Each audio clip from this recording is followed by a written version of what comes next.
রায়পুরায় অষ্টম শ্রেণীর শিক্ষার্থীকে সংঘবদ্ধ ধর্ষণ অভিযোগে গ্রেফতার ২।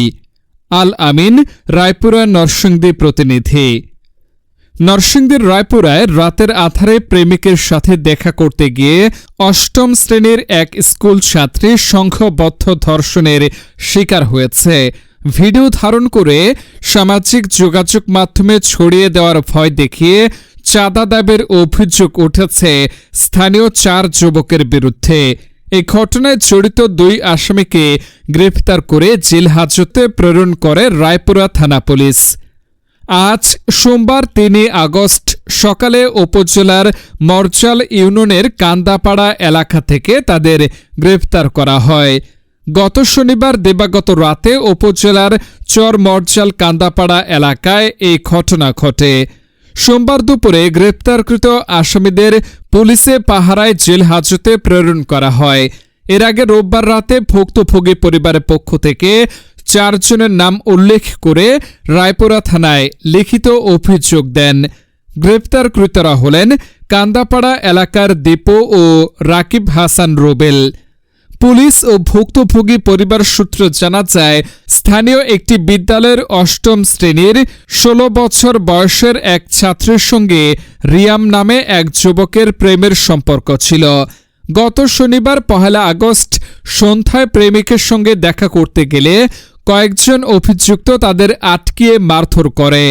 এক পর্যায়ে প্রেমিক রিয়াম পালিয়ে গেলেও কিশোরীকে জোরপূর্বক চর মরজাল দক্ষিণ কান্দাপাড়া এলাকার একটি নির্জন পতিত জমিতে নিয়ে যাওয়া হয়।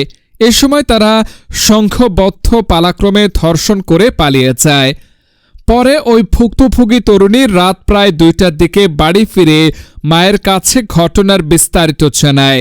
পরে স্বজনদের সঙ্গে পরামর্শ করে রোববার ২রা আগস্ট ভুক্তভোগীর পরিবারের সদস্যরা রায়পুরা থানায় ধর্ষণ, চাঁদাবাজি সহ বিভিন্ন অভিযোগে ৪ জনের বিরুদ্ধে মামলা দায়ের করেন। সোমবার রায়পুরা থানা পুলিশের তত্ত্বাবধানে ভুক্তভোগী ওই তরুণীকে পরীক্ষা নিরীক্ষার জন্য নরসিংদী সদর হাসপাতালে প্রেরণ করেন।